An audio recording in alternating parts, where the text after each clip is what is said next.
Okay, well, hopefully it's recording. It's 7:03, 7:04, I guess, so the agenda is presented. Is there any additions to the agenda? Hearing none, somebody wish to move the agenda as presented? Lyle? Okay, any discussion on Lyle's motion? Hearing none, I call the question.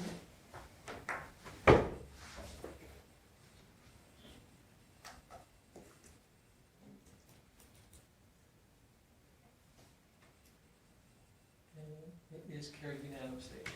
Okay, moving on to the previous minutes of April the 12th. Any questions on that? Hearing none, somebody wish to, George Lee move them? Any question on George Lee's motion? Hearing none, we'll call the question. And it is carried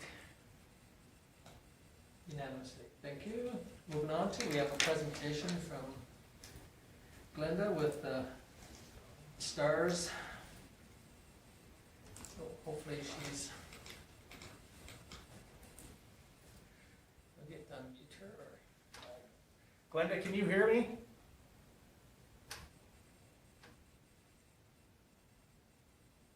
She's, her picture's muted.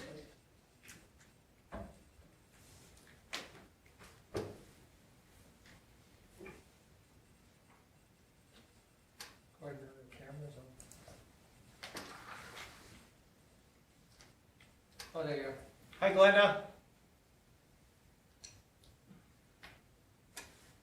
I can't hear you. Can you hear me?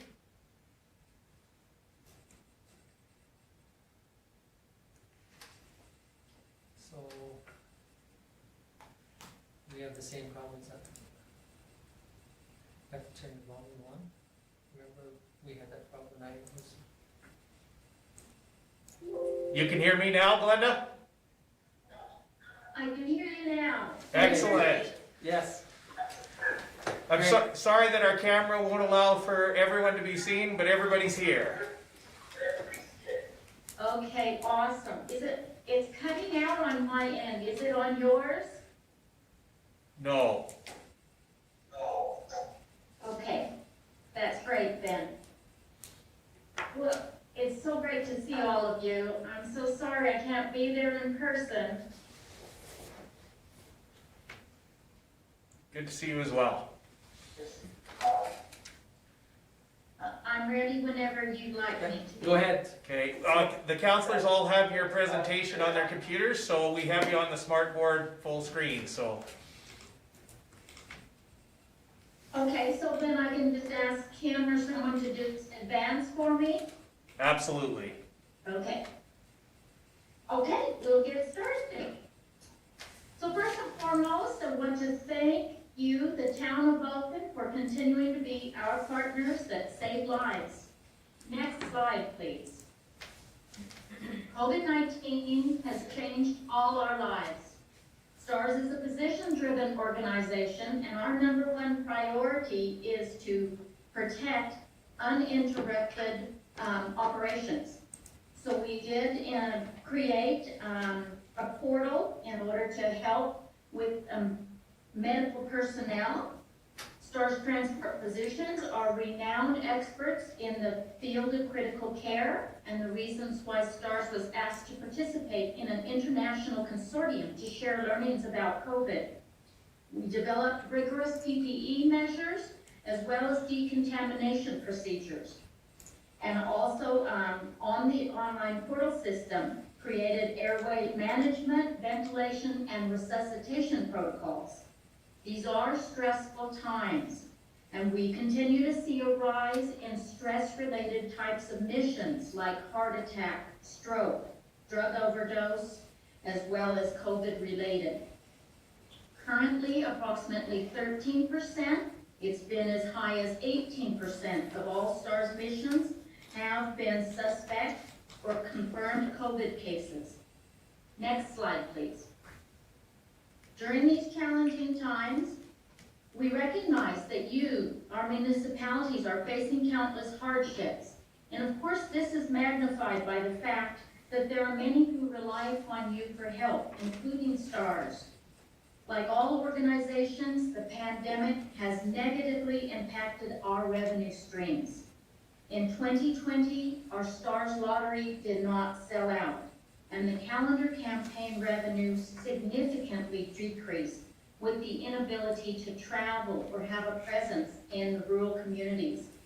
STARS site registration program has been considerably less, and not surprisingly, with the uncertainty that the energy sector faces. With COVID-19 still looming around us, most of STAR's fundraising events have all been canceled for the unforeseeable future. But let's look at the positives and what can come from being proactive. We mobilize and work diligently to identify operational as well as fundraising efficiencies. We pivoted our fundraising programs to online events, and we're grateful to many communities who reached out to us to host online 50/50s and raffles in place of their annual community fundraisers that could not be held. We recognize that our STARS lottery is our single largest funding source. So we decided to move forward with the 2021 lottery. And we're indebted to every Albertan who continues to stand by our side, as this year's lottery did sell out as we continue to fight for life. Let's look at the expenditure side, where the increasing request for STARS is shown with an increase in aviation expenditures. Administration costs will reflect a decrease, but we also suffered the heartache of having downsized staff members across all 6 bases. We are grateful to municipal partners like you who represent loyal, unwavering operational support for STARS. Next, please. A vital aspect of every mission, and what Albertans are mostly unaware of, is how the rural communities are supported from the behind-the-scenes work that happens simultaneously when an emergency request is made. The STARS Emergency Link Center provides an immediate 24/7 safety network through coordination and access to all available resources. STARS Transport Physicians provide medical guidance on all critical calls, regardless of the mode of transport for that patient. And they support pre-hospital practitioners. Through physician-to-physician consultation with rural hospitals, our transport physicians orchestrate the complex logistics and facilitate with the receiving hospitals, especially when an emergent situation mandates a time-sensitive requirement. The Emergency Link Center handles an average of 86 calls per day. That's over 31,000 emergency requests each year. Much of the behind-the-scenes demands involve STARS transitions. Next, please. Let's have a look at a 5-year overview of missions. Overall, for 2020, we see increasing missions across Alberta. These statistics include critical interfacility transfers where a patient from a scene call may have been taken to rural hospital by ground ambulance and now needs to be transferred to tertiary care. In some cases, the pandemic may also be a factor, with increasing critical hospital transfers, as well as scene calls that may be lower due to much less travel, although it doesn't appear to be the case within Vulcan County, showing a rise in both types of missions. So far this year, there have been 5 additional STARS missions in your area, both scene calls and critical interfacility transfers from Vulcan Hospital. Keeping in mind that emergencies do not always happen close to home. We all travel, commute for work and recreation, so rest assured that your continued support of STARS safeguards that your residents for the town of Vulcan have access to STARS in your immediate area, as well as across Western Canada. Next slide, please. The Airbus or the BK-117 legacy fleet has served STARS well for 35 years. But this new H-145 is breakthrough technology and currently serving your area from the Calgary base. With increased fuel efficiency, speed, and range, a unified fleet will significantly increase safety and reduce cost. Currently, there are 2 H-145s operational from Calgary and Saskatoon, and a third one is providing backup. We've received delivery of number 4, 5, and 6, but we are awaiting completion of pilot training that has been delayed due to COVID-19. A new 5-bladed system has been announced with increased lift and load capacity, so number 7 and 8 will be the new 5-bladed system. All helicopters will be identically equipped as we look forward to a complete fleet in 2022. Next, please. Provincial and federal governments embrace this vision of having a fleet of H-145s to serve Western Canada, and they provided funding for 7 of the 9 helicopters in total.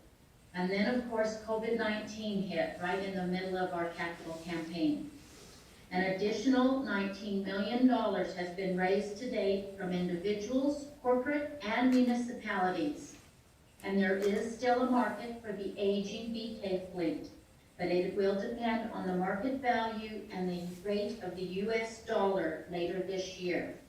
We anticipate the sale of the previous fleet will generate approximately $15 million, so the fleet campaign continues with roughly $10 million left remaining to raise.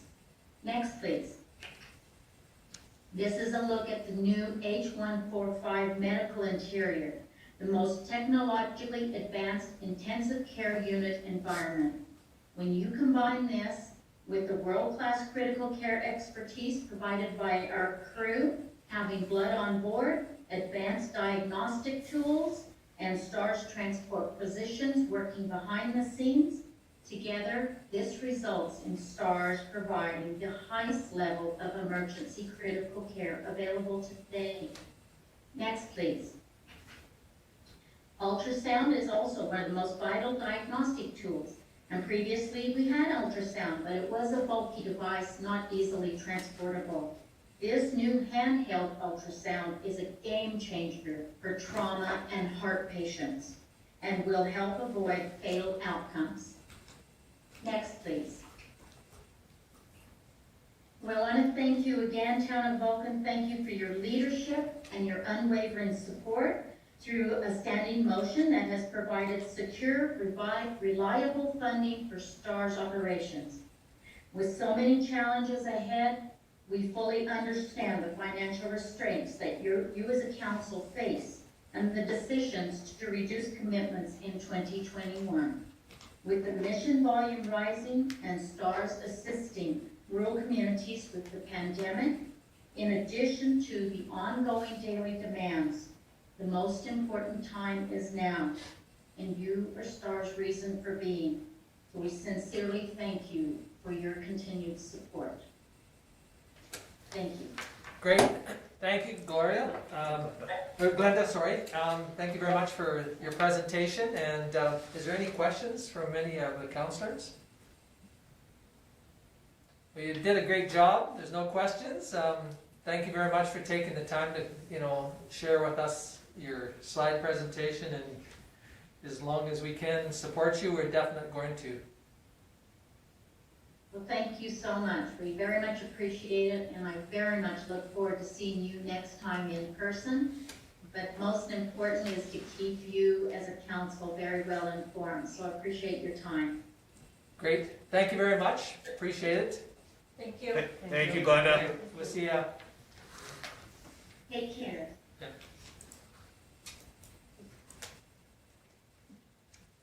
Can't even read the name. Anyway. Great, that's super. Any questions on her presentation at all? Okay, we'll move on to the correspondence.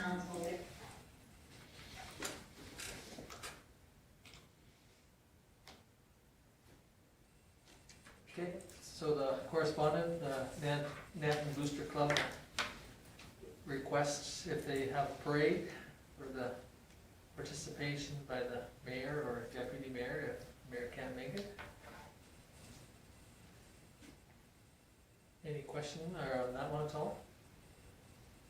We probably should have a motion to allow the mayor, or deputy mayor, or somebody represent the town at that. Okay, Paul moves. To attend? Yeah. Someone to attend if I can't, or whichever. The mayor or deputy? Yeah, A representative. yeah, a representative, yeah. Okay, any discussion on Paul's motion? Hearing none, we'll call the question.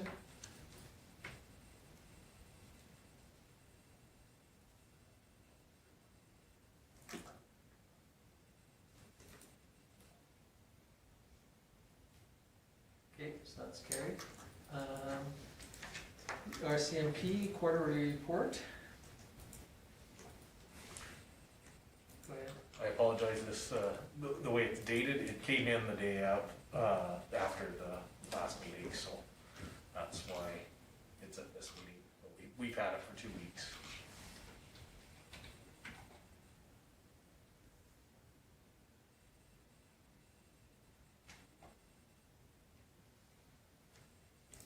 So there's nothing been said about whether there's a hope in heck that we would get an extra RCMP? No.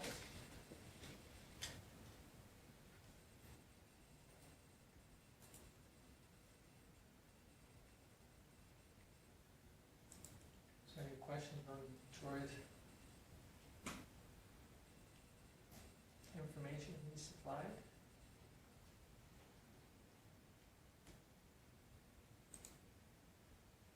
Okay, moving on to, thank you card.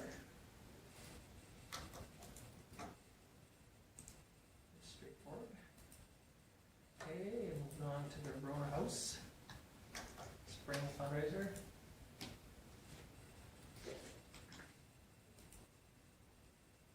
Okay, the next one is the Town of High River letter for Eastern Slopes coal exploration public consultation on the 1976 coal development policy. So again, they're asking for a letter of support.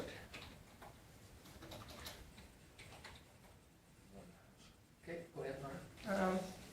In response to this letter from the Town of High River dated April 19th, I'd like to make the following motion.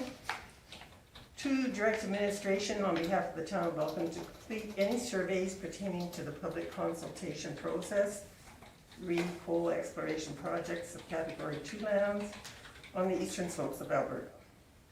And to complete any surveys on public consultation on the environmental impacts of land or water use, as these policies may have an impact on our community in the future, and to encourage all residents of Vulcan to complete the same surveys. You've got a copy of that, Chair, and everything. So, in your, what about the community part, Laura, how are you wanting us to,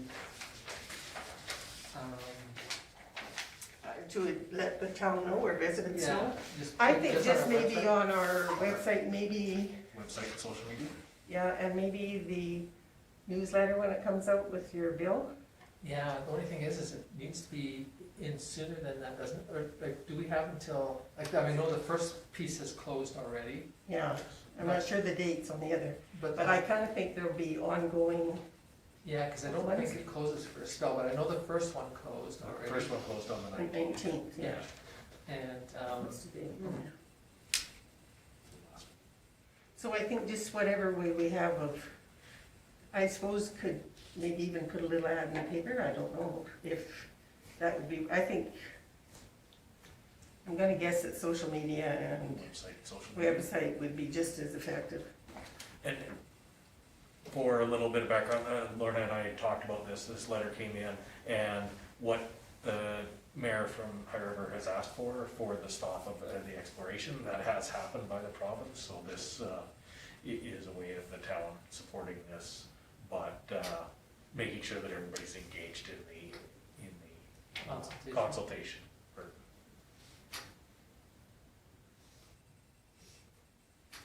Okay, any, I guess Karen's typing the motion in and, I can finish it later. It was a bit lengthy, sorry. okay, that's fine. Do we have a question to add, like, you know, if we call for a question, have you got that part in? Yes. Okay, so is there any discussion on Lorna's motion? Hearing none, we'll call the question.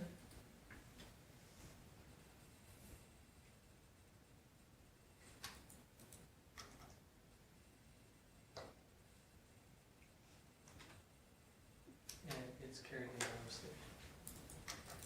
Okay, thank you. Moving on to the RCMP municipal support letters.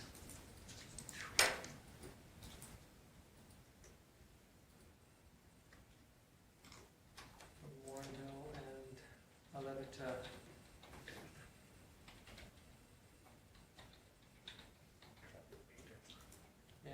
and then the second one is a letter to Minister Madhu from the County of Painter.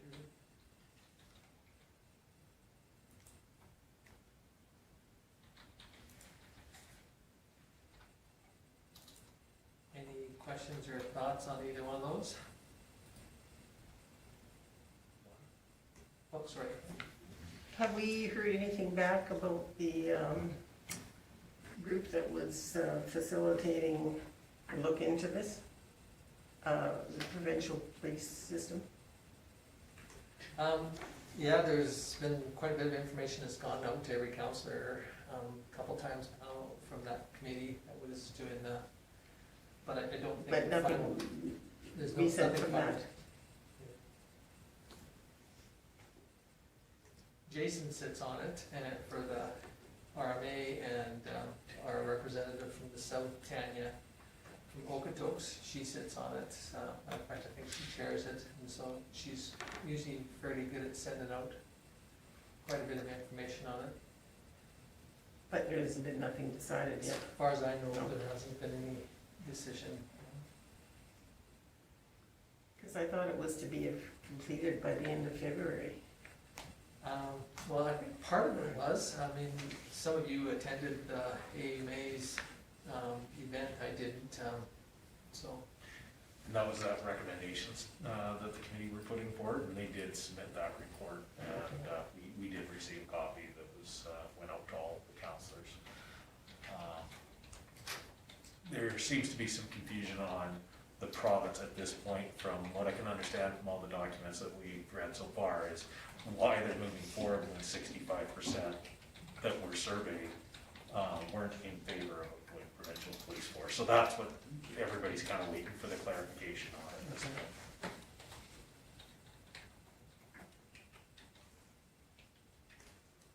Okay, anything on this, or just? Okay, hearing nothing, we'll move on to the QP letter to council. Postal workers.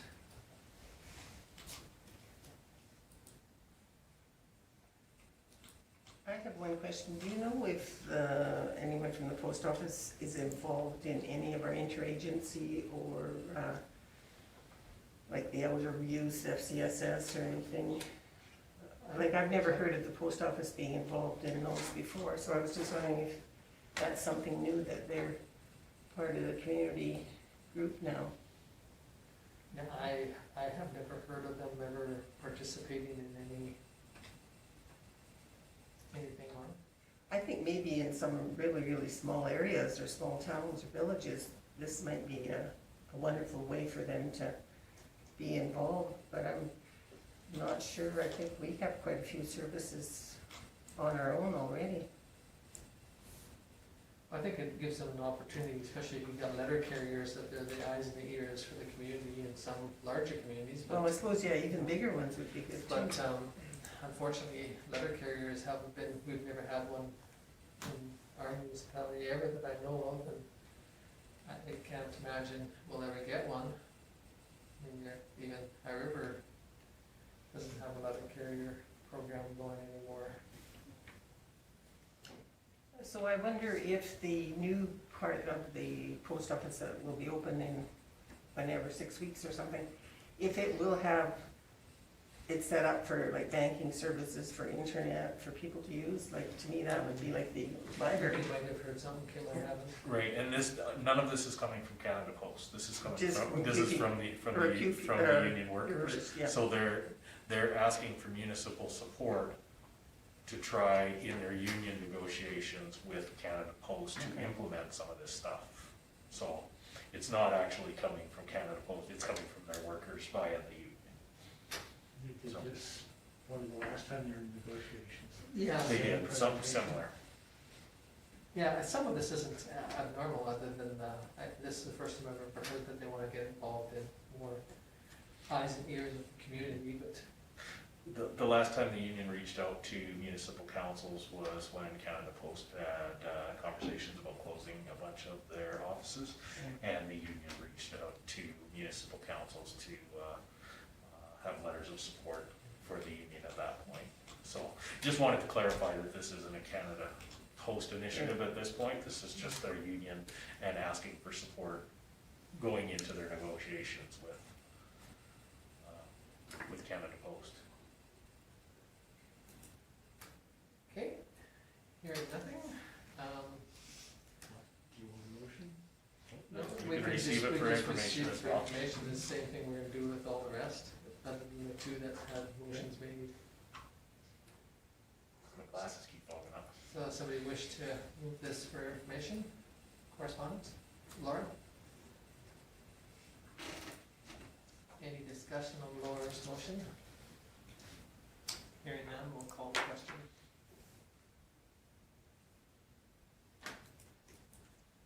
Okay, and it is carried unanimously. Okay, moving on to financial reports. So we have the cash statement.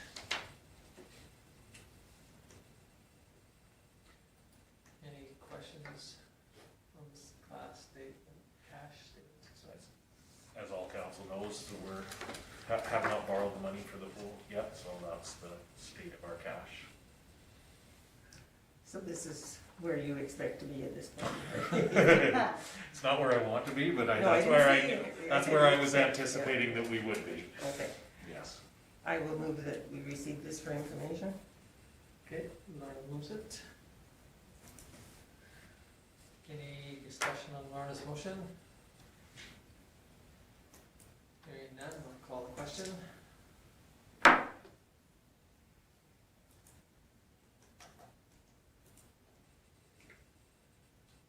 And it's carried unanimously. Okay, moving on to year-to-date. As I often ask, is this where we're supposed Well, yeah, and really the biggest thing to look at, obviously, we haven't collected tax, and we haven't levied any tax yet, so for the 3 months, on a $6 million budget, to be 1.2 in expenses, we're right where we need, we're spending $500,000 to $600,000 per month. to be? We see this for information? Okay, Paul moves it. Any discussion on Paul's motion? Hearing none, we'll call the question.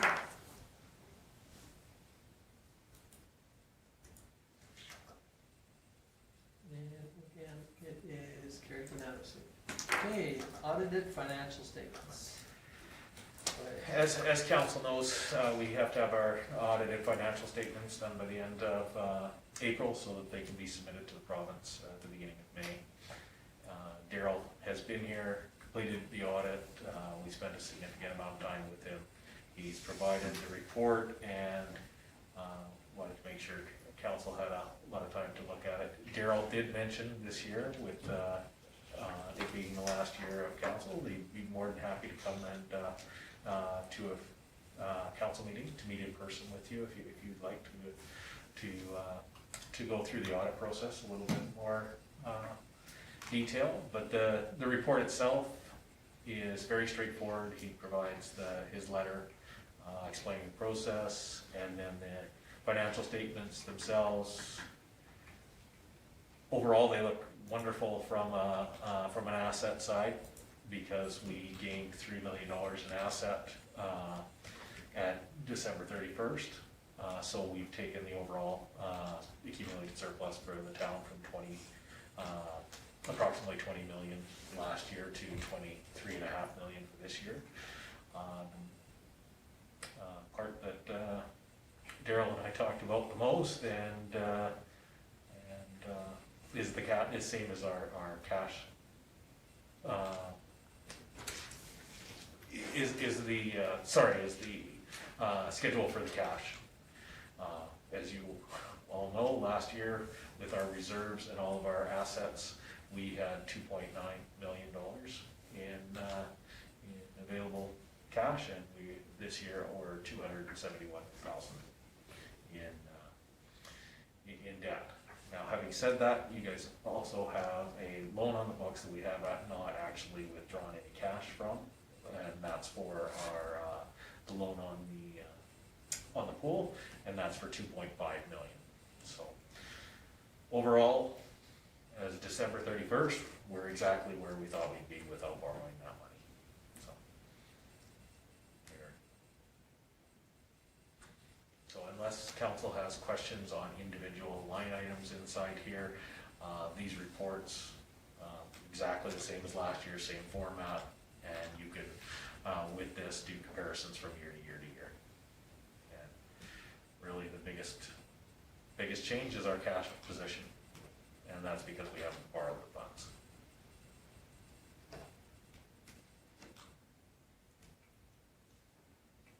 Any thoughts or questions? Do we want Daryl to come visit us and explain the process and the audited financial statement, or have you got a bit of a handle on it, or what would you, I mean, he's willing to come and visit us if you wish him to come and explain. He has no negative comments in his notes or in his audit report, so. No, I think this is just, for me, it's just good information. I'm not sure if I need to get into too much deeper information on it myself, but I just like the, I'm taking into account the real property taxes. So you can put a motion on the floor, and really that's honestly what we're looking for from an administrative standpoint, is we need an official motion from council to accept the financial statements so that we can send them to the province. Right, and so that's, And that means Tom and a counselor has to sign them, so. I'll make that motion. okay, Lyle moves that we accept the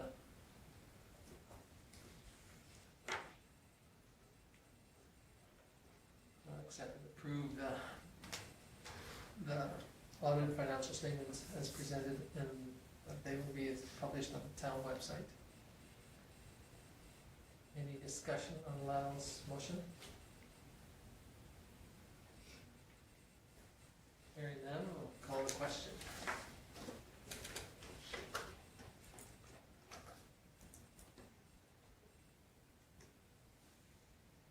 And it's carried unanimously. Okay, do we want, Daryl, come to a future Daryl to meeting? come to another meeting, or? Personally, I think it would probably be of more value to the new council in like November, December, to kind of go over maybe last year's and Right. let them know what they're expected. Or I can Good do job. We could do that. that. I can do that, invite them following the election, or if council does what they did last year, where they go through the budget and that with any. And if there's a wishes to invite them when we can? before we pass it. No, like, I mean, when the new council is Yeah, when they come in. come in, that we'll. We don't make it anything to do with the new budget, No, the outgoing one.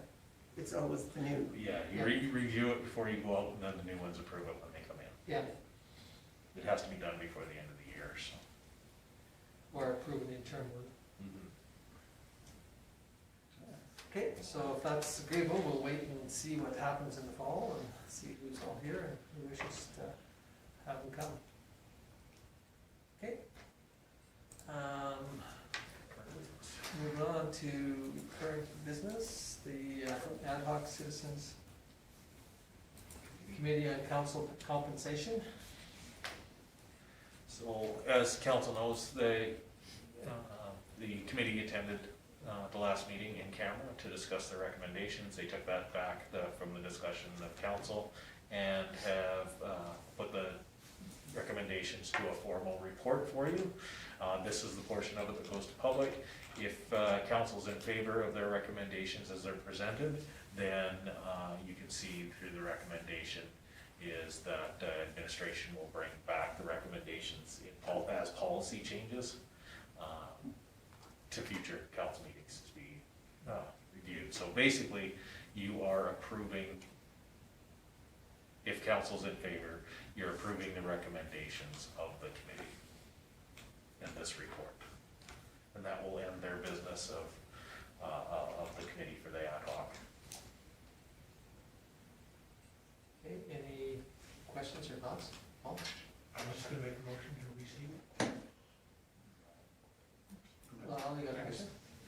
So this motion is just to Except what they said, but we're not actually Implement. approving. No, because the majority of their recommendations are policy changes, you have to individually approve those policies. So if that gives me the time to put the amendments together based on their recommendations, I have a foundation of what I'm gonna bring back to council, and then I bring it back to council and you guys approve that. The only one that this council most likely won't will be the rates and fees bylaw, because that bylaw gets approved at the end of the year, and that will be the new council approving that. But the recommendation for this, you guys as council accepting this recommendation basically gives me as the administration the ability to add it to the amendments for 2022. So would there be a new policy on members at large?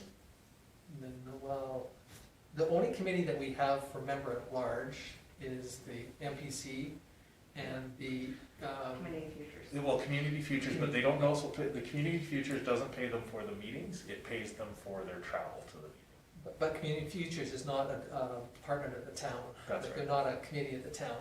Community Futures, the library board, the FCSS, the VAST, or not VAST, VBIT, or VAPA, or 90% of our committees that we have. The only ones that we have is MPC and the library, and the rec committee. And even the airport committee is a tough one because it's a joint committee, so yeah, that's the only one. So it only would. See, and I think that they should all be given something. If they pay the MPC and it's members of town that sit on it, I think that. So the only other one will be, the only other one that we would have would be the Recreation. Committee. The rest of the committees are Or committees somebody of their own. else's committee. Exactly. So it only would be the rec committee that we would contemplate. Yeah, 'cause And they're two currently years ago, reviewing whether they're even viable at this point, right? in my opinion, I think that's a committee that should be gone. That's just my opinion on it, but. But like FCSS, all of those other ones are independent groups that have asked us theoretically, or, for us to be part of their group. And, so that would be the only one that we would, right at the moment, would be the rec. And it's pretty hard to do one like with a joint, like even like the Joint Use Committee as an example, because it's part of their mandate from Palliser to have a joint use committee, so it would be up to Palliser to pay the members that sit at large on theirs. Library would be the same thing, it would be up to the library board to to pay for their members that sit on theirs. FCSS, the same thing. Victim services, Health and wellness. health and wellness, all of them. Waste Authority, Water Waste Commission. Authority, Yeah. Water Commission, all of them.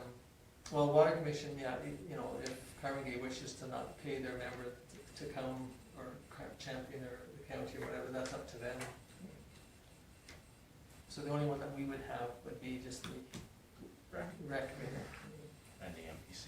and MPC, yeah, right. Yeah, MPC gets paid by their members at large. Right, Right. and it's partly because of the way that MPC was set up, that's the reason why that.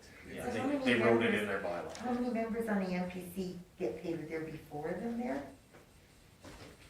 3 to 4, depending on which Yeah. positions are full. Like that are citizens? Just members of large. Because the council members would automatically get paid for that Yes. Right, anyway, so. That's right. And the wording in their bylaws for that, in that is because of the knowledge of the land use bylaw that goes along with that. And the amount of homework that they're supposed to do before the meeting. They're supposed to look at the sites and those sort of things, so that's where that compensation was. see, even with the rec committee, you know, you've got, like, the county appoints somebody to represent them from the rural portion of it. So would we pay that rural representative to sit on the committee, or would we just pay the town appointed committee members that would sit on there? I would say just the town, let the county look after their own. So I'm not sure how that would work, but that would be the, And that's something that we'd have to work out in the agreement, right, because the regional rec committee was part of the rec agreement. Does the county pay their representative to sit on? I don't know. We pay their counselor, Yeah, But not, Yeah. but not. but just not the of members large. of our church. yeah. I don't think they do, They never don't. heard they did, so. Because the rec committee's supposed to have 2 from the town 2 from the on county. it, but there's only 1. Right. Well, no, I guess there's 2 Barcall. And Lowell, yes, so there's 2. Oh, well, yeah. Yeah, so there is 2. All right. Seems like it's getting complicated. well, that's the only bad thing about it is that, you know, which committees, you know, are theoretically ours, and which committees are other ones that have invited us to participate in there or asked us, and some of them, like the library, picking on the library, but the library is a prime example where they have their own set of rules and regulations that are way different than the water or the waste or because the water commission's all councillors, Yeah. and waste is all councillors. But the library is probably only a couple councillors, 1 councillor with it. One counselor. Yeah, 1 councillor, and then see, the county has a county library board, but And we send a rep to that meeting. to that Yeah. meeting, yeah. So it's not, was never a suggestion in this, or a recommendation in here. This recommendation, they strictly looked at the councillors' honorariums and per diems and originally, I mean, there was some reductions and some increases that they were recommending. So the rate increases will be included in the rates and fees bylaw. So that will be reviewed. We start putting it together as part of the budget, right? Discussions in October, but it'll be approved in December. So. And it follows the recommendation that they put here, which includes council members, member at large, and then the travel and expenses that go along with that. The only thing that was touched on in there as an individual recommendation would be setting the personal vehicle usage rate to the annually when we do the rates and fees bylaw. They recommended that it be adjusted to the published provincial rate.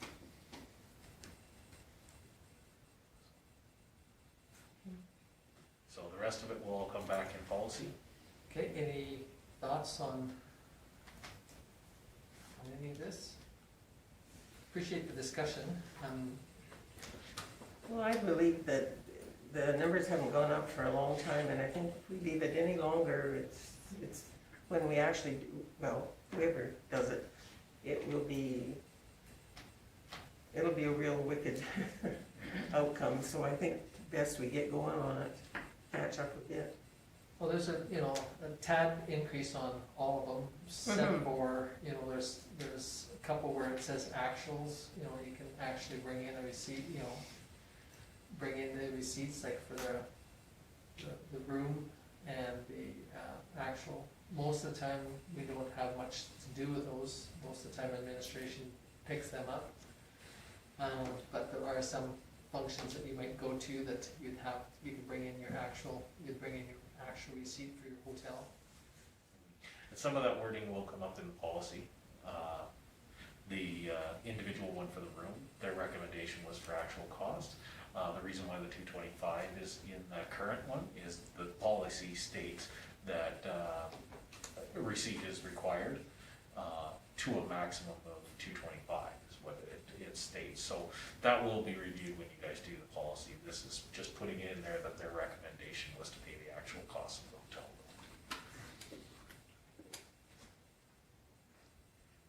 Okay, anything else on? I would move that we accept that. Paul. Sorry. Yeah. Darn. Just discussion. Paul moved it just at the very beginning before. Well, that was so long ago, how was it? No, that's good. There's nothing wrong with discussing it. Good discussion. That's the way it should be, you make a motion. I know. I know, but my memory isn't that long, so. But anyway, yeah, there's nothing wrong with the discussion that we had because there is an increase in, all of them except for the one where it goes down, and the other one goes up, so it's understandable, so. And Paul, your motion is the whole motion, or would you like to split them into the two? Because the motion is to accept the recommendations and then to send a letter to the committee, or you can split them out if you prefer. The whole thing. Okay, so Paul moves to receive the recommendation of the Ad-hoc Citizens Committee and then also to send a draft letter of thank you to the members that sat and discussed and looked at other municipalities' inputs and prices and costs. And I think at the last, there was a bit of a discussion that, out of 7 municipalities, we were sitting at 6 after the increase. So. Okay, so any further discussions on Paul's motion? Hearing none, we'll call the question.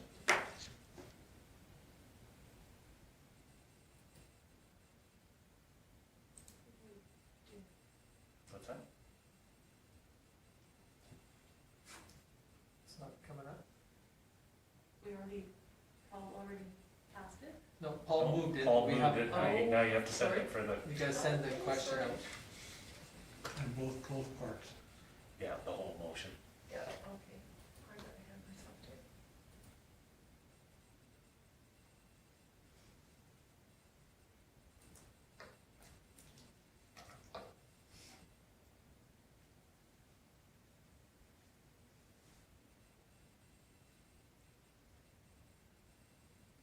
Still missing. There it goes.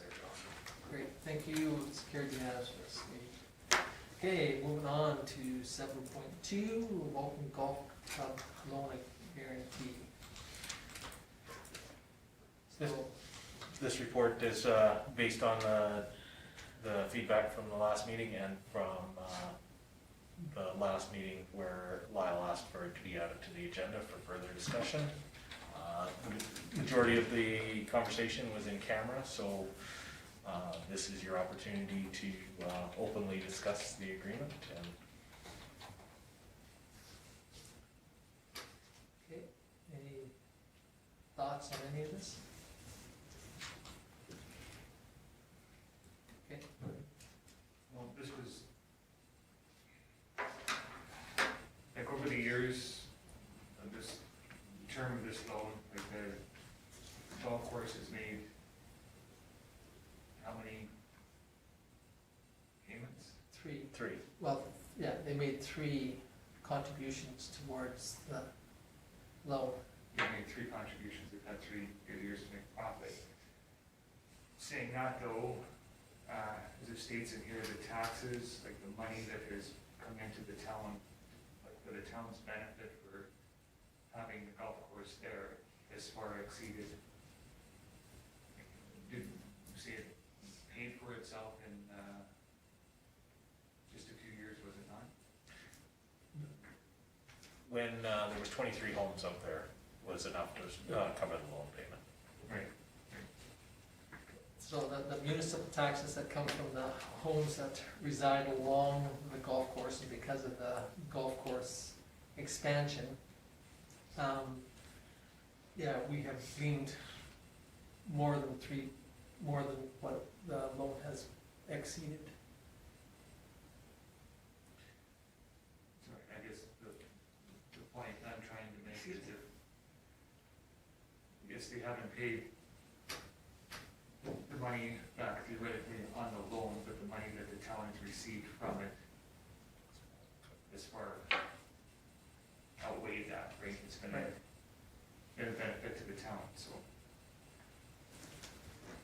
And will continue. yeah, it's an ongoing thing. Yeah, like even if on our financial statement, if you read the clause that was put into our financial statement, it was said that, you know, this was a loan that was anticipated never to be paid back to the town because of the amount of money that it gleans from taxation. So, because of that, area has far exceeded what the amount of the loan and the interest would be.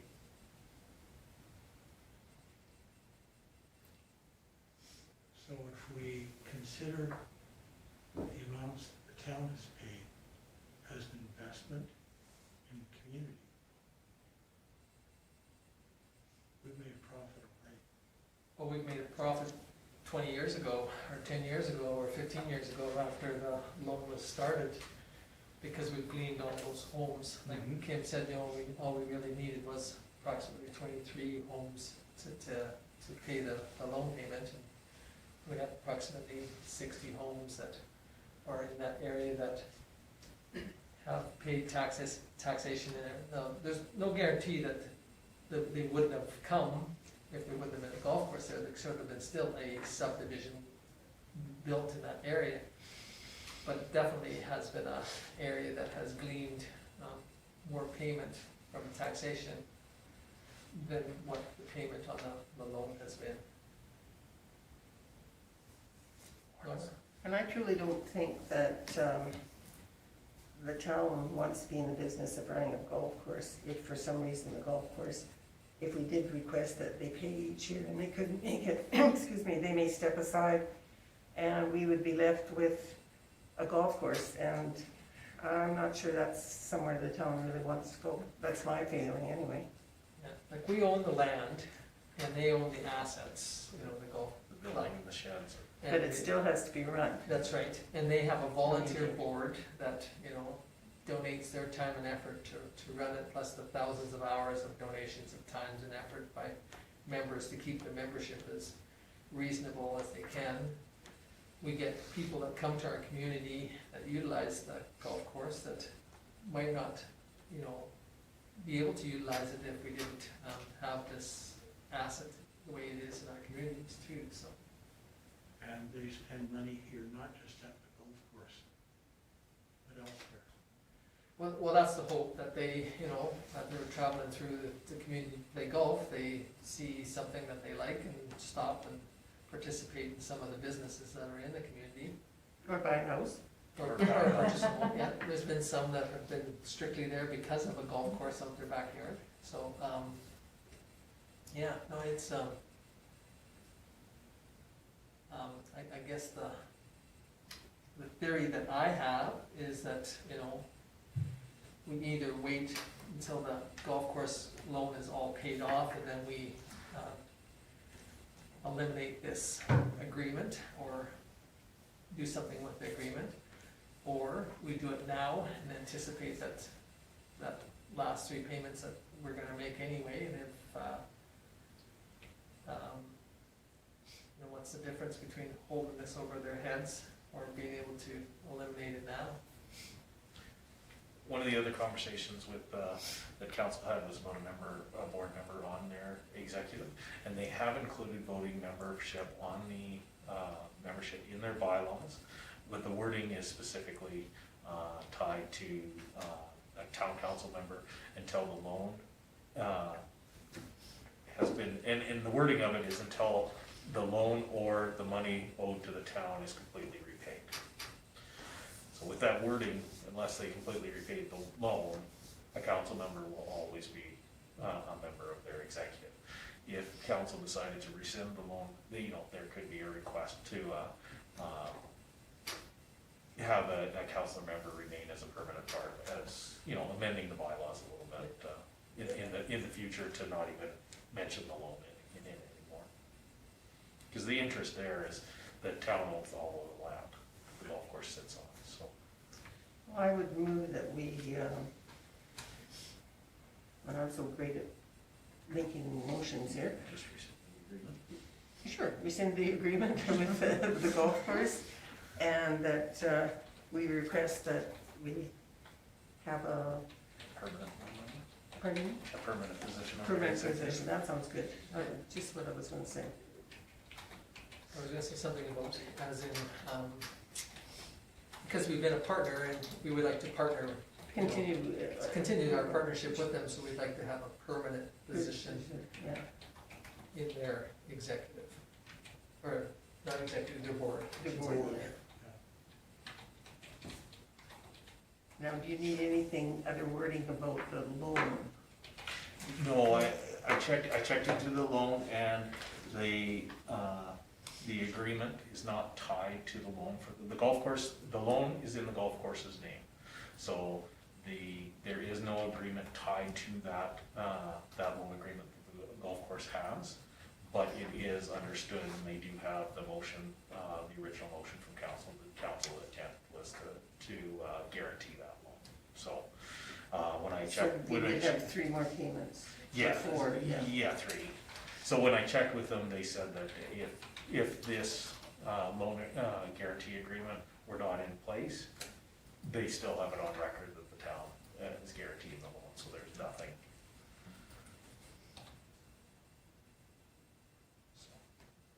So your motion, Laura, was, so that Karen had time to write it, was Sorry. to rescind the agreement effective immediately and request a permanent position on the golf course board of directors for member of the town hall. Sure. We'll make it that much prettier by tomorrow. And we only have 3 payments left on that loan? Yes. 3 annual payments. Yeah. We, to save some interest, pay it on a weekly basis, but Right. the actual loan payments themselves, yes, it will be December of 2024 is the last payment. Oh, so 2024. Yes. But we are in So 21. three annual payments. It's true. Although if the town comes into some found money, they can pay it off at any time.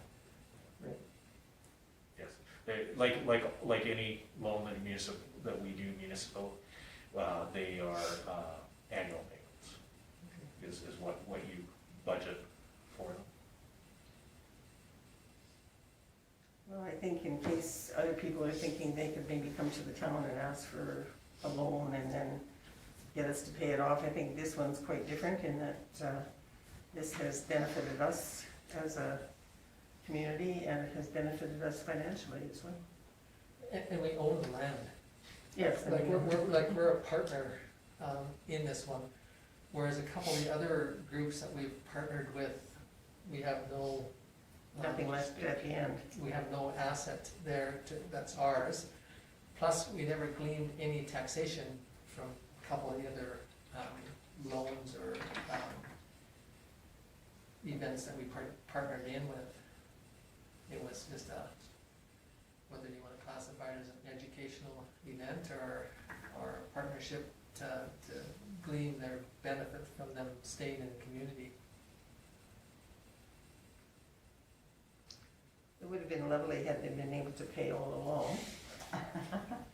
Now, But I think I think most people went into it knowing that it probably wasn't likely to happen.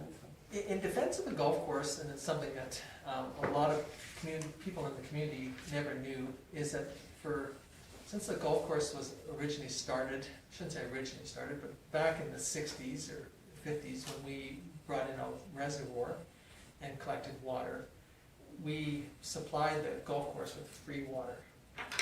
We pumped it to them and put it in a reservoir. They used it for their irrigation, and we never charged them a cent for that. When the commission came into place, the commission has other partners than the town that participate in the commission, and they chose to charge the golf course for water.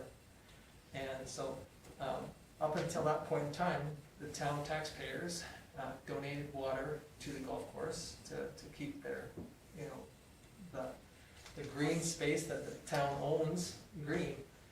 Now it's up to the golf course to pay for that green space to be green.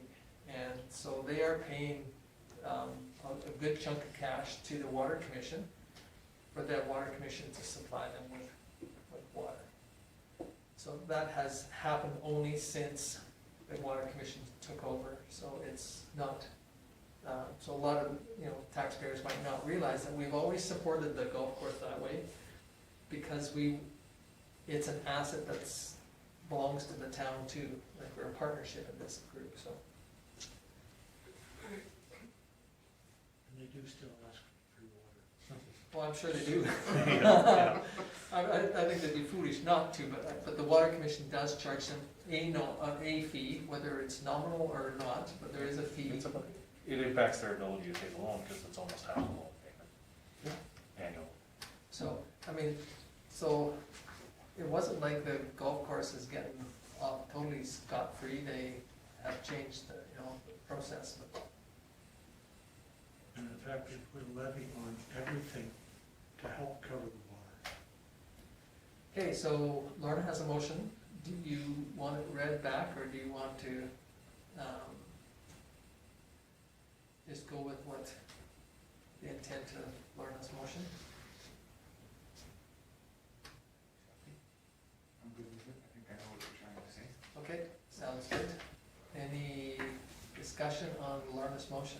We'll see when it's in print, what it looks like. It's real. It's rough. Okay, so we'll hear no discussion on it. We'll call the question. Those in favor? Or no, I'll call the question, sorry.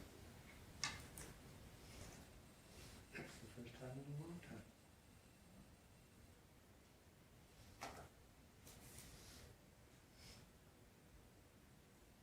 Okay, it's carried. Not unanimously, but it's carried.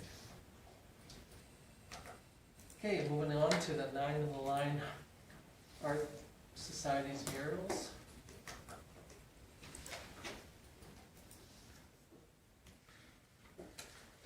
Based on this report, as you know, for the any art installation, they bring a proposal to the community services manager.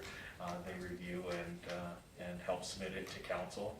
This one came with the Art Society looking to do murals. They're not 100% sure on the location at this point from their application. They suggested a couple different places that were discussed, and even the content was needed a little further discussion. The show and shine one was fine, but obviously the rodeo won't be happening in Vulcan in the near future. So through this discussion with community services manager and public works and development, these signs wouldn't need a development permit, but do need council permission depending on their location and where they would go. And it brought us into a deeper conversation about the amount of artwork that is being put out there by the 9 in the Line Art Society, and how do we, from a town standpoint and as a council, keep an eye on that number and making sure that they're being well maintained. So that brought us to a further conversation, because these requests are coming more frequently now. And as you know, you just did one for the Trexie individual art installations.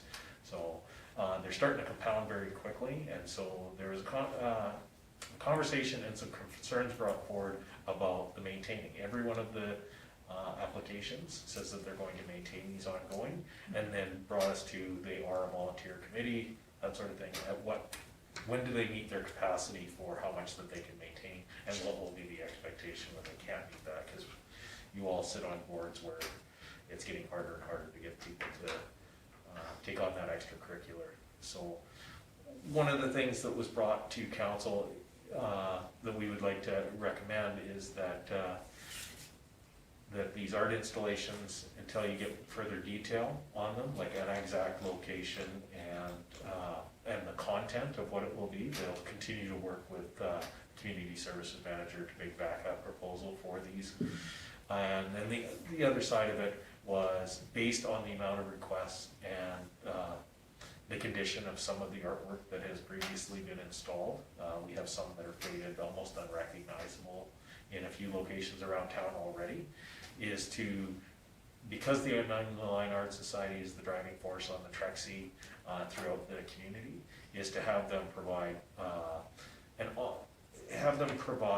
a working plan for maintenance and their capacity, and to review their capacity for maintenance long term. So, and that includes a working inventory list and a plan.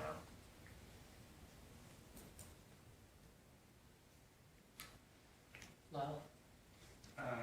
Just in relation to this, like I know of a couple buildings that have murals on the side, but I think they're just private owned, like say the Hair Hut and Yes. The credit union. AFS, or, And the Legion. Yeah, Legion. Yeah, They're all privately done, yeah. so those, that doesn't fall under. No, no, this was just this started as a request to be able to place these 4x6, 4 foot by 6 foot event murals. The original request was possibly hanging them on the fence by the walking path, by the ball diamonds and the track. And that started a greater conversation of where is this gonna go. They did talk about putting them on posts next to the arena that would be fairly unobtrusive, but really the suggestion was that they want, that Public Works and Community Services Manager want an individual proposal to bring to council with a specific location. And it was too vague. There was four proposed murals, only pictures for 2, so we don't even know what the other 2 look like or what events and we understand that they don't want to go and create these things and not have a place to put them. So that was why the recommendation is to have them work with, so that they're not spending a bunch of money or time, but they actually bring back a good proposal, so that when council sees it, the proposal is this picture will go at this location, and it becomes very simple to either say yes or no to that. and then I think the other one that, a prime example is you have to just drive down Elizabeth or 534, or Connemara, whatever you want to call it, and look at the one that was put up in recognition and thank you to the workers that unfortunately Mother Nature has paid a toll on it, and it's hanging by 3 zip strips now, and somebody spent the time and effort to pay for that and have it put up, but there's no ongoing maintenance to keep it in good shape and keep it up. And I think what the concern is that we appreciate what the Nine and Line is trying to do for our community by adding art, but if there's no philosophy on who's going to keep it up and how it's going to be kept up in a proper manner, then it just becomes a bit of an unfortunate eyesore instead of a nice chunk of art which they've created. So I guess theoretically what administration's asking for is some direction on how we can still get them to participate, but participate in making sure that the artwork that they've got out there is still as first class as it was the day they put it out, and yet not to create too much artwork that can't be handled in a timely fashion to keep it in good work, I shouldn't say working order, but good looking classy as what it originally was. So has Bonnie and Stu talked with the Art Society about Yes. this? Okay. Yes, So not, they- not, they not to the extent about the, about requiring them to have an inventory list and a maintenance plan. That was just a preliminary discussion, and that's kind of where we ended up after this. But they last will proposal go and came. talk to them and, Yeah, and if council supports that, then that's why the motion is the way it is, because then administration can take that back to them and say, we'll continue to work with you on this, but we're gonna need this plan to submit to council for how we're gonna keep these things up. Because that's becoming the big concern is, well, we've all seen the amount of art that's out there. It's going to be impossible, if things keep getting approved at the rate that they're being approved right now, it's going to be impossible for that to be kept up. And one of the best examples of that was, do you remember the alien signs that we had for our facilities around? They were in our community for 20 years, but they were put in for a specific purpose, and they had a lifespan. And eventually they just had to be pulled out because they had aged to that point. Do you have a comment, Michelle? I was just going to make that motion. Okay, great. As is. Okay, shall we move it? Any other discussion on Michelle's, or any discussion on Michelle's motion? I think we have to make sure that Nine and Line know that we are very appreciative of any. Yes. Yeah, I think you're right, 100%, but we want I mean, when they first put it out, it looks classy, it looks good, and we just don't want it to get to the point where Absolutely. it doesn't look as good as what they'd like it to be, because we've got too much of it, and it's just becomes too onerous, and they wanna walk away, because They just can't do it. Because if they walk away from keeping it up, I don't think we've got many people in our staff that could keep it up to the degree or the quality that they wish it to be. And it's probably something they haven't thought of too. Yeah, An observation from the 9 and Line is Shemaines, with all their murals, who looks after it? You might want to talk to the town. yeah, so anyway, it's a point that, because I mean, there was a nice big mural on the side of the old, Laura's mom's store down there, and it was painted over, There's been some nice murals painted in town, but they just couldn't afford to keep them up, so it's easier to paint the wall a different color and be done with it. Well, like even the arena, the wall from the 1993 Summer Games or whatever, it was up for a long time. Yeah, but it held life, and. It did, and it started peeling and. Yeah, and so I think that's the problem is that, again, I think your idea was we don't want to discourage them, but we want to encourage them to do it in a proper and planned. And some of this artwork, as long as they have an inventory list and we can keep track, is the 9 and Line is a driving force on this. And this is the nice part, because if they create an inventory list, there may be some artwork on there that does have a lifespan. A painting of Trexie on the walking path, that may be a one-time thing, and when it fades away, Yeah. it fades away. And so establishing that in this working inventory plan, maintenance plan, lets us know that. So if this was a one-time paint on the sidewalk, once it's wore off, it's gone, then we can keep track of how long it was on there and when it was done, which will allow council to say, okay, well, that one's past its life and it's done, so let's approve another one in a different location, or to be redone there. Okay, Michelle made this motion, any other discussion on it? Hearing none, we'll call the question.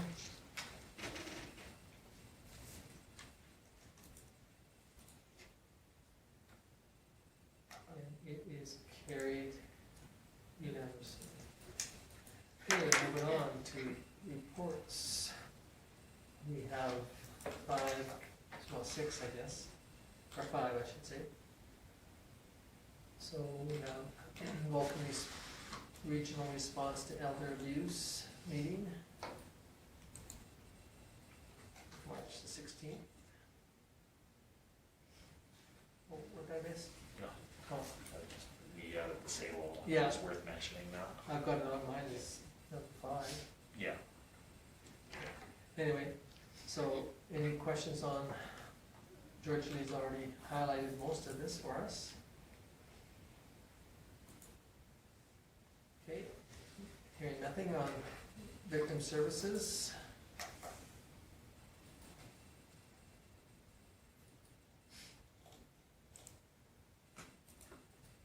Okay, no questions on that one. Move on to Marcus Foundation Board meeting of March 30th.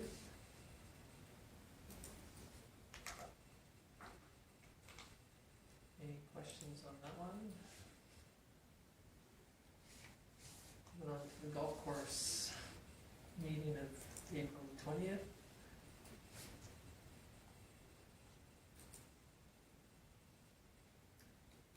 Any questions on that one?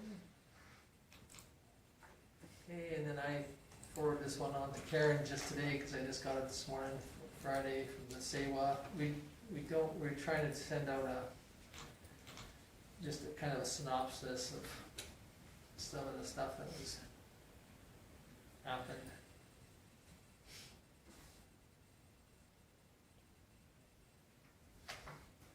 Okay, so any questions on any of those 5?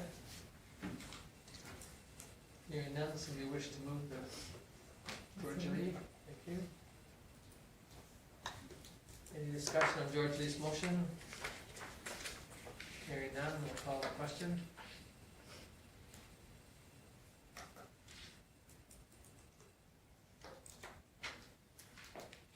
And it is carried unanimously. Okay, moving on to verbals. Councillor Taylor. Had 2 meetings, and 1 issue, which I'll get to later.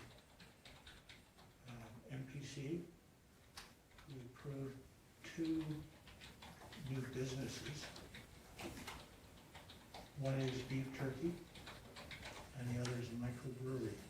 I thought the 2 would be an ideal combination. That was beside the point. And the other one was the golf course, which you bought. And the issue that I have, the water treatment plant, there was a leak there. It's now being resolved, we think. But it goes back to having 45-degree angles to make the connection, and it's settled. And it was a substantial leak, a substantial bill. Haven't got it yet. Anyway, that's all I've got. Okay, any questions for Paul? Hearing none, thank you. Move on to Councillor Vogt. I only have the 2, and both of the minutes are here. Oh, okay, thank you. Any questions for George Lee? Thank you. Moving on to Councillor Magnuson. I didn't have any meetings, but I did have a discussion with the new resident of town of Vulcan regarding backyard chickens. I hope they bring it to council. And there's also been discussion online, some feedback regarding the council looking at reducing speed limits from 50 kilometers an hour to 40 kilometers an hour. It's good to see some community engagement, at least some feedback on that. So that's all I have. Positive or negative on the speed limit? Pardon me? Positive or negative on the speed limit? Well, there's people saying it's not being enforced now, why bother? I guess it's people's perspective, and there's one saying, well, aren't there more important things to look at? Well, is it more important to reduce the speed and save people's lives, or is it more important to have chickens in our backyard? I guess there's 2,000 people in town, and everyone's got their own priority in what's important to. But there's been, I guess, maybe 60-40 negative as opposed to positive, but there are some positive comments in there as well. I was just curious that, I mean, sometimes, like you said, you send out kind of a flag out there, and some people see it and some people don't, and some people, when they see it, they don't see it. It's good just to get You gotcha. a pulse to see what people's thoughts are on that anyways. Great. Any questions for Lyle? Just out of curiosity, were the names town residents or county residents? Regarding, The speed limits? I mean, if you're a county resident, you would have to obey by it too, but I was just curious about the ones that were making the comments. If they were there was, town residents, I just noticed on a couple of things in the past, quite a few of the things that were being discussed at great length were not town residents, they were county residents, and so I just wondered about this one. I've recognized a few of the names, are in town, and I Okay. know some were up by, the area where there is concerns of people speeding through, going through Cottonwood Drive from the spring that way, so. I didn't go through all of them, but I recognize some of the names for in town. Okay, anything else for Lyle? Great, thanks Lyle. Councilor Thomas? We had a library board meeting, service is still curbside, nothing has changed there. We have a new board member, Dorian Despins, and he is now also our vice chair, because we had our AGM on Wednesday.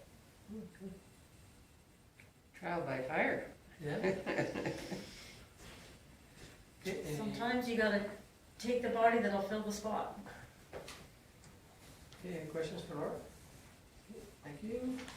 Councilor Roddy? So I had community features, and it was actually a relatively quick meeting. Most of it just kind of revolved around going over the regular financials, as well as the discussion on drawing $1 million from our line of credit, and depending that's whether it's even approved by CFNE next week. But otherwise, it's kind of going for the Oak Oaks Education and Art Learning Center, which is getting kind of closer and closer, which is pretty exciting. Also going over some labor reports and some admin stuff, doing some evaluating for staffing still and getting that balance. And then too, it's a very different climate now as opposed to what they projected last year or the year before because of COVID and working from home, and then end up having to, the girls have been fantastic, but they've definitely been putting in some really crazy hours. And yeah, that was kind of pretty much about it. Most of it's just kind of things for review and then for discussion next meeting, so. Okay, any questions for Michelle? Okay, thanks Michelle. Moving on to Councilor Armstrong. I had nothing, I have all my meetings this week. Okay, any questions for Laura? Okay, then, thank you, Laura. Okay, I just had four. But yeah, should say four, four, I guess. I had 2 meetings with HDR, which is the engineering firm for SEWA. Then we had a SEWA executive meeting, and then a SEWA general meeting, and that's what that briefing was on. And the majority of the issues is trying to find some more money to move the project to the next level. And that's about it. I mean, this coming week I do have the solid waste hopefully on Wednesday, and then the pool final walkthrough on Friday, hopefully. Just regarding the pool, walking my dog over the other day, my first peek inside the doors. I must say, it looks pretty cool in there. The painting, the design, it's like, looked like it'd be walking into a spaceship. I just had to get that comment. Wait till you see the lights. Yeah. They look pretty cool. And I guess we should acknowledge the Lions Club. Yeah, I just heard that today. They're paying for any child swim lessons up to, sure, what age did they say? 18. I think that was In recognition of Wayne Erickson and yeah, that his was- contribution. contribution to the Lions Club and community and pool. Yeah, I just heard it today. I'm not much of a social follower, but I heard about it this morning. That was pretty cool. And apparently they have given, well, at least I believe Donna has given some land for them to plant a crop on again, and they have some, I guess, grain companies and fertilizer companies and whatnot that will help them support, so that will be, I think it's called Wayne Erickson Field, Memorial Field or something? I'm not sure what, it's got a name, so Oh, that's good. it sounds like that might be ongoing. That's great, yeah, so thank you for bringing it up too. So, yeah, once we get ownership of it, then, it's turned over and a few of the things that were left, and town crew went in there and did some dirt work and kind of cleaned up around the skate park and that side of the building. Looks really quite good. Unfortunately, Mother Nature was supposed to give us some more moisture, but they're gonna try and grow grass, and if not, then go to plan B. And then had a few discussions with a couple people about the fence. You know, again, some people think that it looks poor, but yet when you stand inside and wind's blowing 80 miles an hour outside and you're standing inside, it's kind of nice to have that fence. There was a comment that there's no windows in it by this one resident, and how, you know, how it's gonna be so much poorer. But we made the comment about the wind, and they said, well, yeah, but wait till it's 35 degrees on the inside of that fence. I'm not sure what the windows will do to eliminate that 35 on one side of the fence, but I guess it does make a difference, so. I bet you the water will help cool them off, honestly. Yeah, but anyway, they're hoping that they'll get it painted in the near future, and once the landscaping's done, I think that it'll change the attitude of a lot of people. What it looks like, even removing the construction fence, really improved the looks around the place. Looks like it's not much closer to being finished. Anyway, any other comments from me? If not, we need a motion. Okay, Paul? No, that was Lyle's. You beat me to it, dude. Paul's moves councillor report. Any question on Paul's motions? Hearing none, I'll call the question.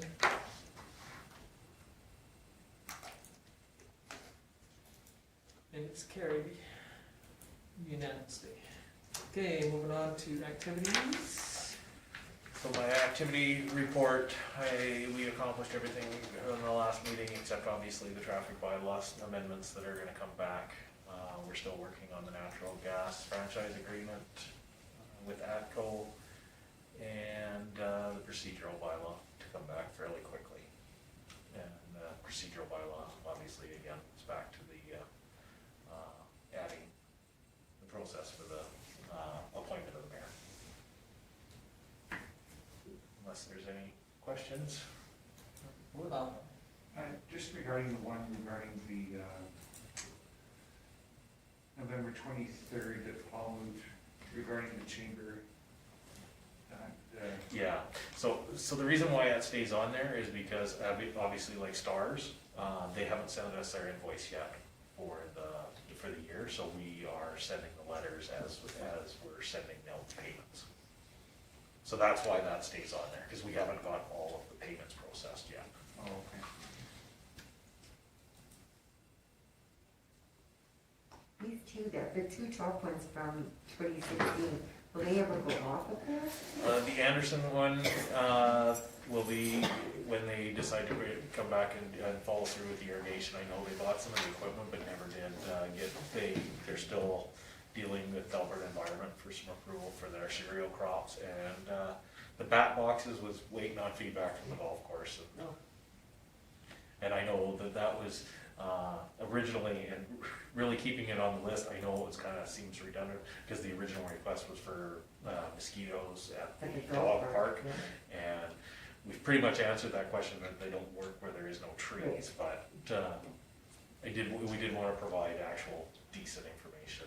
The other thing about the dog park that was told to me by somebody is that bats don't like the vibration from the train going through. So the farther you're away from the train, the more potential you're gonna have bats. But I don't know if that's true or not. It was just, somebody said that the round of the train going through there, you'll never get a bat in that box down there. the other one, that same thing, is we don't have much for vegetation that bats like to To hide it. hide in, so. Those are the two things I was told by somebody out there that heard that we had. If you are comfortable with that response, George Lee, because it was going to be just a verbal response to council, I can take it off the list if we're not Yeah. moving any further forward with it. Yeah, it's been on there a long time. Yes. We can remove it for the next meeting and just put a note that it'll be engraved for the next meeting. We'll just say discussed at this meeting and won't be moving forward with it. Okay, anything else on the activity list? If not, we'll move on to the CEO report. So I've been working on the new job descriptions for the administrative changes that were proposed at the last meeting, and everything seems to be going very well. We've everybody's had a chance to review. We obviously the ad it'll be in the paper this week, but it's been posted since last week. We do have a couple applications already, and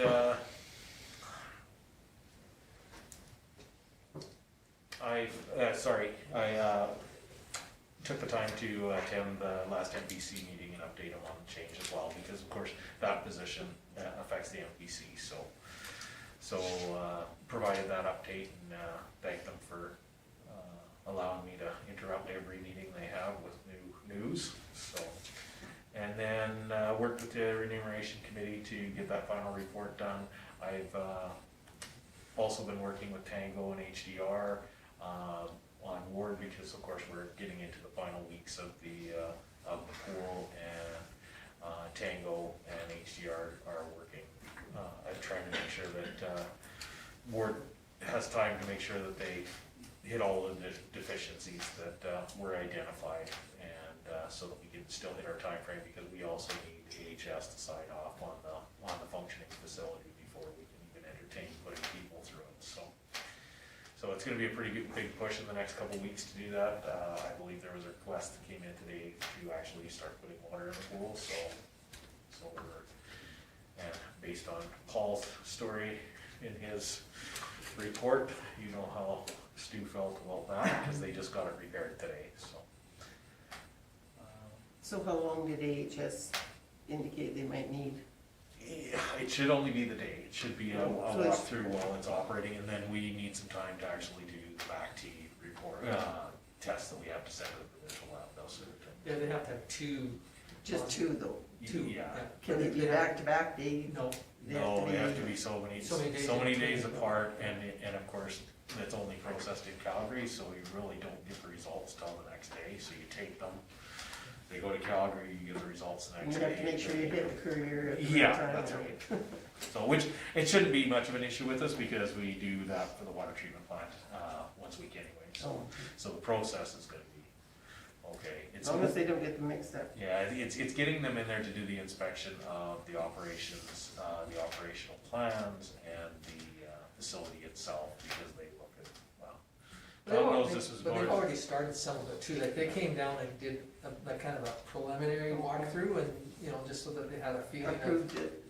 Well, they never- Well, to a certain degree. They had some, you know, things that they Wanted change. wanted looked at, you know, which was great, and but there are some things that, like, you know, as an example, the water slide, they still have all the steps to pour in the water slide, and the water slide has to be functional, and somebody has to go down the water slide before HS will sign off. Well, trust me, it won't be me. So George Lee, I think, volunteered to have. I volunteered someone, but it wasn't me. Well, to be honest with you, I had Wayne Erickson lined up. Oh, yeah. He didn't think he would, but I had him lined up, but unfortunately. Anyway, so there are a few things, but. So the pool's been ongoing. I've been verbally through the phone with HDR and that, and Tango has started showing up on site at unannounced times to just see the progress. And Tom was there on Friday when they showed up. I was at a different place. He was doing some work at a house across the street, noticed us there, and of course, it was one that spurred an email notice that they were on site. The work that was scheduled wasn't happening, so they're on top trying to coax them along as well. But everything so far seems pretty. It's like most projects, the last few things are always the hardest The sometimes. hardest to get done. Get those few little things. Have they finished like all the little insufficient things inside? A lot of them have, yeah. Majority of them, there's a couple, there was some shiny spots on the floor that needed regrit and, yeah, so. What about the doors on the change rooms? Yep, those, The depths are so big. all those strips have been installed and inspected, and, yeah, caulking around the doors and things like that. There's still some flashing that needs to be repaired, some exterior finishes that, in certain places. They sent out a fairly good, detailed, deficiency list last week, so. And there was 6 guys there today. Yeah, so they're gonna be sealing all of the cracks in the deck and those sort of things, all the joints and that sort of thing as well. So, And unfortunately, you know, in defense too, you know, is that Mother Nature, being that, you know, they should have got some of this done early enough so they could have finished it last fall, but they didn't, so now they have to wait for Mother Nature to, I mean, like even the painting of the fence, I mean, if they would have pre-painted the boards and then put them up, you know, like the town did, they'd be done. But now they waited for the painter to paint them, but the painter doesn't wanna come if it's gonna get too cold at night. So, I mean, the daytime temperature is great, but they're worried about, cause they have to guarantee it, so. So, I mean, they could have painted that palette in their shop and brought it all painted out, but they didn't, so. So on the other points on my report that are worth mentioning, I met with our planner, and Nancy and I have been putting lots of conversation with, based on municipal reserves, based on some proposed subdivisions in our community, so there may be some questions about that will come to the MPC and council in the future. So we've been meeting with Madeline to make sure that we have a really good understanding of that process, because of course we don't deal in subdivisions every day, so when we do, it's nice to be brought up to speed. We're also went back and forth with the auditor for the financial statements, the review, that sort of thing. We, as you know, I was away for 2 days to do a COVID test, which was obviously negative, and working from home when you're alone is a lot easier. So I could actually buy into that work at home mandate if there was no one ever there. So I did actually get quite a bit accomplished while I was off. So the notable meetings, obviously the pool, HDR, quite a bit with that. Met with the Lions Club that we discussed at the last meeting, and attended the COVID update with Dr. Hinshaw. That's my report. Okay, any questions for Kim? If not, somebody wish to move the administrative reports? Oh, wow, thank you. Any discussion on Lyle's motion? Hearing none, we'll call the question.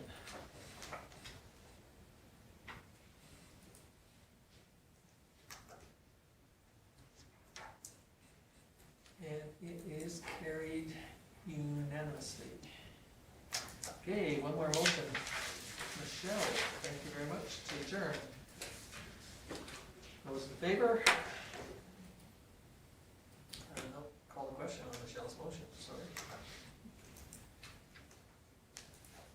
And it's carried unanimously. Thank you very much, everybody.